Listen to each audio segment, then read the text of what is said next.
రైతు పేరుతో ఉద్యమాలు చేస్తున్నటువంటి రైతు నాయకుల వ్యవహారం మీద హర్యానా హైకోర్టు సీరియస్గానే స్పందించి నిన్ననే కొంత నేను ప్రస్తావించాను. టోటల్గా చూస్తే ఢిల్లీ బార్డర్లో రైతులు ఢిల్లీలోకి రాకుండా అడ్డుకోవడానికి హర్యానా పోలీసులు తీసుకున్న చర్యలు ఆపివేయాలని కోర్టు దాఖలు చేసిన పిటిషన్ మీద పంజాబ్ మరియు హర్యానా హైకోర్టు స్పందిస్తూ రైతుల నిరసనల్లో పిల్లలను రక్షణ కవచంగా ఉపయోగిస్తున్నారు, ఇది పూర్తిగా సిగ్గుచేటు, ఇటువంటి వ్యూహాన్ని విచారకరమైన వ్యవహారంగా భావించి కోర్టు రైతు నేతలను తీవ్రంగా ఆక్షేపించింది. అటువంటి ప్రమాదకర వాతావరణంలో పిల్లలను ఉంచడం వెనక ఉన్న హేతుబద్ధతని బెంచ్ ప్రశ్నించింది. మీరు ఎలాంటి తల్లిదండ్రులు అని నిరసనకారులను ప్రశ్నించింది కోర్టు.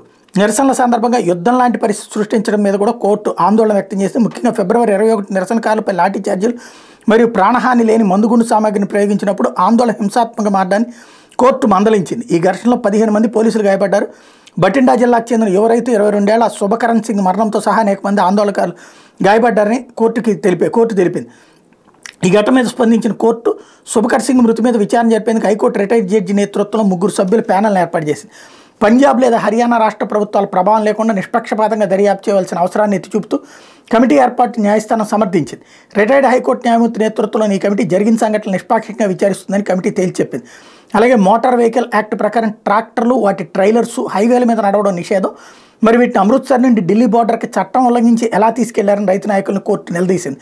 మీరు చట్టాలకు లోబడి నిరసన తెలిపే హక్కు ఎలా ఉందో చట్టాన్ని గౌరవించాల్సిన బాధ్యత కూడా ఉందని కోర్టు రైతు నాయకులకి తేల్చి చెప్పింది.